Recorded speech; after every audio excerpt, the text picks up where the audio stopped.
pasado viernes conocimos el principio de entendimiento entre Argentina, fundamentalmente el Gabinete Económico Argentino, y el Fondo Monetario Internacional en lo que tiene que ver con la renegociación y no la reestructuración. Ya vamos a decir de qué se trata esa sutil y no tanto diferencia. Básicamente el Stand-by Agreement, que es el famoso acuerdo que negoció en su momento Mauricio Macri en el año 2018.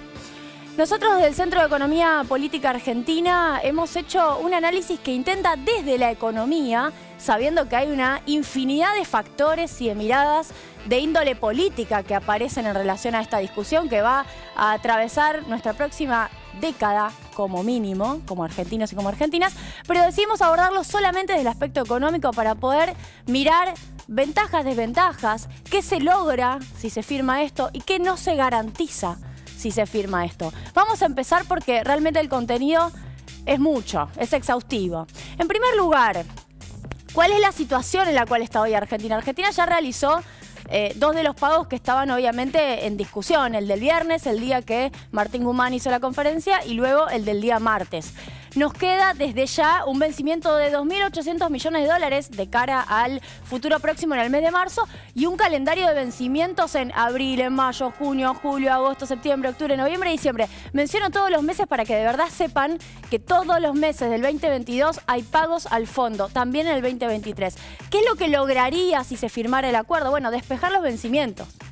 No porque no los vayamos a pagar porque el fondo dice, che, te los pateo, sino porque te dice, no, pagalos, pero yo te doy la plata para que lo hagas. Esa es la diferencia entre una reestructuración, en donde podrían decirnos, no hay vencimientos durante un tiempo, eso no pasa, y una refinanciación en donde dicen, yo te financio para que vos pagues, ¿bien? Bueno, como sabemos, 19.000 millones de dólares en 2022.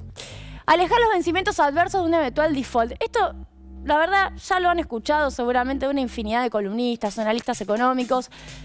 Es efectivamente una situación incierta. Yo llamaría incierta para poder ser precisa. No sé si es el fin del mundo, pero es claramente una situación de incertidumbre para un país que carece de las suficientes reservas para poder bancársela solo y en un contexto en el cual muchas de las discusiones a nivel internacional están asociadas a lo que uno hace o no hace con el Fondo Monetario Internacional. Eso también es importante. Nosotros acá lo marcamos, los acuerdos con el BID, los acuerdos con el Banco Mundial, lo mismo que está ahora negociándose incluso con China.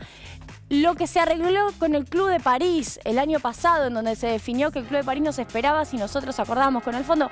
El fondo es como cuando vas tirando las cartas y una va empujando a la otra. El fondo tiene ese efecto dominó que te va conectando con otras discusiones de financiación externa, lamentablemente, en donde uno no puede aislarla y hacer ceteris paribus. Decir, bueno, esta discusión la dejo por un lado y me ocupo de todo lo demás. Entonces, la verdad es que este escenario de acuerdo, ¿qué te permite? Bueno, esto, resolver los problemas que vienen vinculados a no arreglar con el fondo. Es más bien lo que evita que lo que te trae como positivo. Digo, te evita una situación de incertidumbre.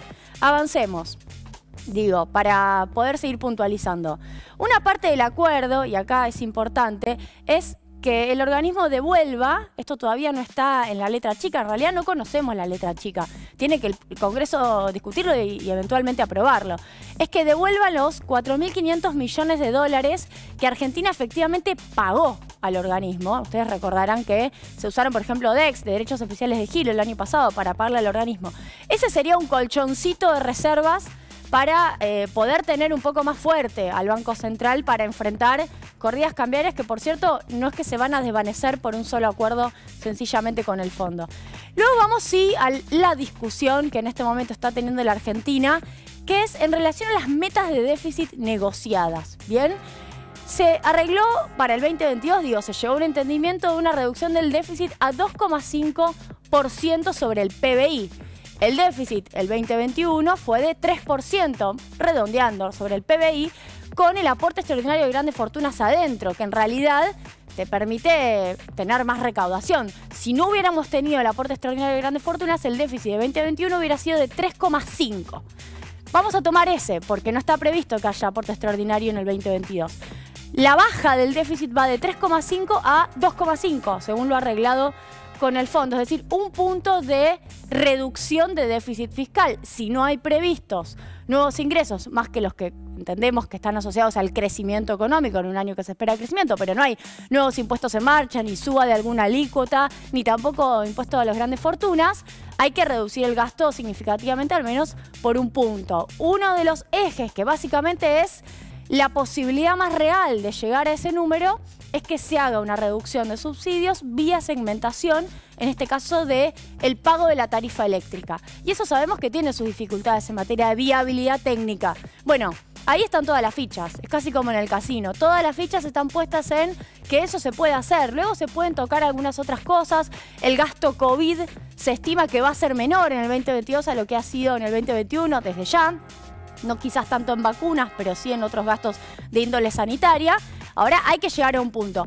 Y quizás en el 2022 eso es más realizable. Nosotros del CEPA decimos, es una meta realizable. No te plantean el 0 en 2022, pero ya en 2023 tenés que ir a 1,9, por ejemplo, 1,9% del PBI, y ya en 2024 a 0,9.